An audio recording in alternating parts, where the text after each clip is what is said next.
Assalamualaikum warahmatullahi wabarakatuh. Pada kali ini, kita masih membahas tentang tema 1, organ gerak hewan dan manusia.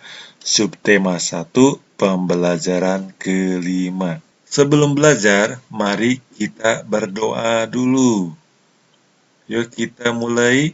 Raditu billahi robba wabil islami dina wabi muhammadi nabiyya wa rasula rabbi zidni ilman warzuqni fahman. Tujuan pembelajaran kali ini yaitu 1. Dengan mengamati gambar, siswa dapat merangkai sebuah cerita dengan percaya diri. Dengan mengamati gambar, siswa dapat mengetahui ciri-ciri hewan vertebrata dan avertebrata. Dengan membaca, siswa dapat menentukan ide pokok dari masing-masing paragraf dengan tanggung jawab. Seperti sebelumnya, kita sudah mempelajari tentang hewan-hewan vertebrata, yaitu hewan bertulang belakang, sedangkan hewan avertebrata yaitu hewan yang tidak memiliki tulang belakang. Pada pembelajaran sebelumnya, Edo sedang bermain ke rumah kandang Pak Rudi. Di sana, di bawah kandang kelinci, Edo melihat siput yang sedang berjalan perlahan. Edo pun mengambilnya. Kelinci dan siput sama-sama hewan, tetapi gerakannya kok berbeda ya? Kelinci bergerak lincah, berlari dan meloncat, sedangkan siput bergerak sangat pelan. Mengapa bisa begitu ya? Guman Edo penasaran. Ayo kita amati dua hewan tersebut, kelinci dan siput. Di sini, kelinci mempunyai kaki yang kokoh, mempunyai tulang yang kokoh. Tetapi dengan siput dibebani oleh sebuah cangkang atau sebuah rumahnya yang dibawa-bawa, ya, dan juga kakinya tidak terlihat dan tidak mempunyai tulang. Ayo kita temukan perbedaannya, karena pada pembelajaran sebelumnya kita sudah mempelajari tentang karakteristik kelinci. Pertama, kelinci merupakan hewan vertebrata atau hewan yang bertulang belakang seperti yang dikatakan tadi. Sedangkan siput adalah hewan avertebrata atau hewan tak bertulang belakang. Kelinci mempunyai tulang yang kokoh, siput tidak mempunyai tulang.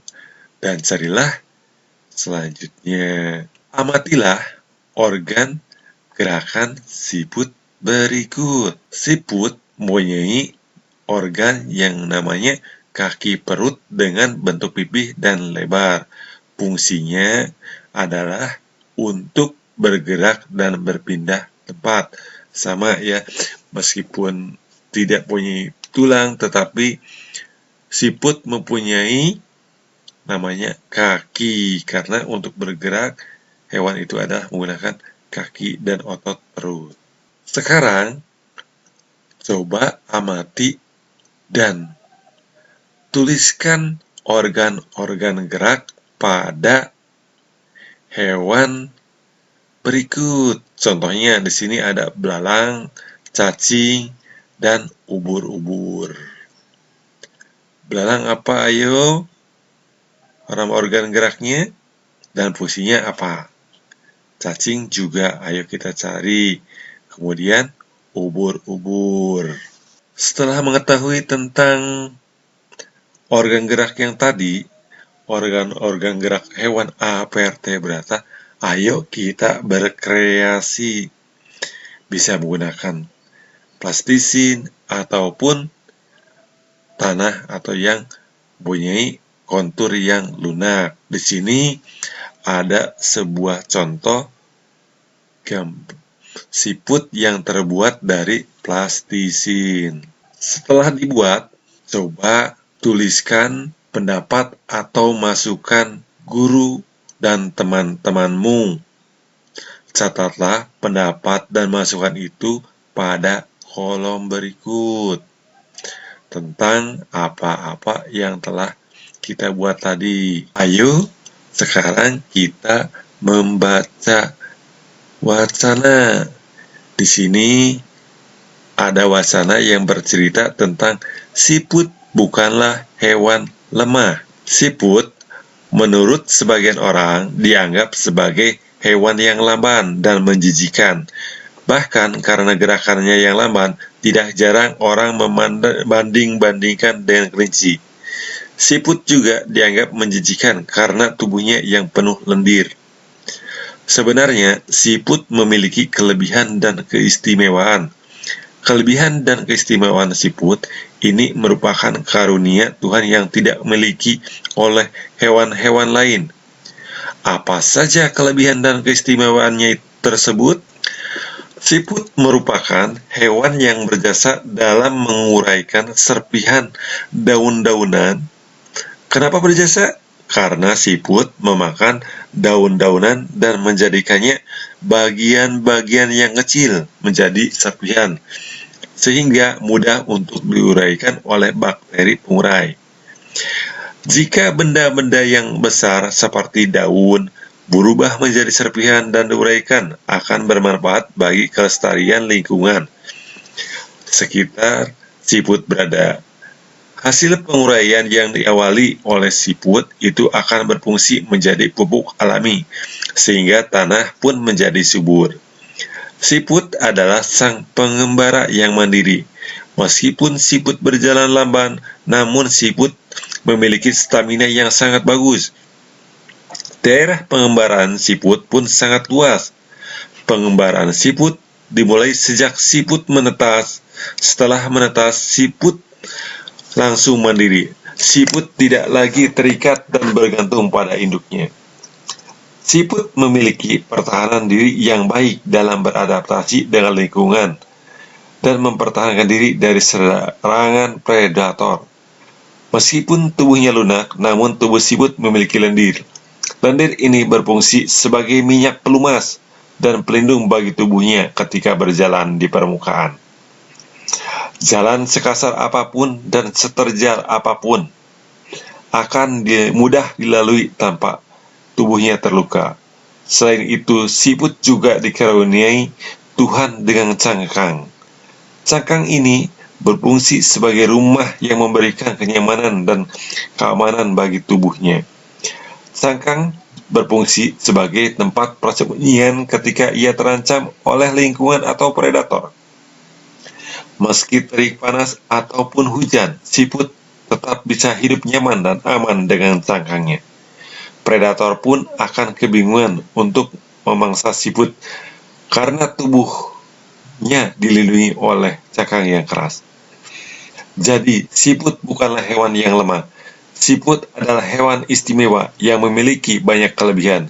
Siput diciptakan Tuhan dengan kekurangan sekaligus kelebihan. Begitu juga dengan manusia, diciptakan Tuhan dengan kelebihan dan kekurangan. Oleh karena itu, kamu tidak boleh menyombongkan diri iri dengan kelebihan yang kamu miliki, maka juga jangan minder jika kamu kekurangan. Berdasarkan cerita di atas, sekarang coba tuliskan ide pokok dan kalimat pengembang pada cerita tadi. Tuliskan dan kembangkan. Setelah menulis ide pokok dan mengembangkan ide cerita yang tadi, buatlah sebuah gambar bercerita tentang perilaku siput tersebut. Kemudian, gambarkan dengan secara jelas dan juga indah. Karena kita sudah mengenal tentang gambar cerita atau gambar ilustrasi, kita akan menjelaskan tentang corak atau cerita dari ilustrasi tersebut. Contohnya, ada menceritakan gambar realis yang dibuat keadaan seperti aslinya, baik bentuk, ukuran, dan tata letaknya. Contohnya seperti di sini, judul Kapal Dilanda Badai, karya Raden Saleh. Kemudian ada gambar karikatur. Karikatur merupakan gambar yang melebih-lebihkan atau mengubah dari objek aslinya.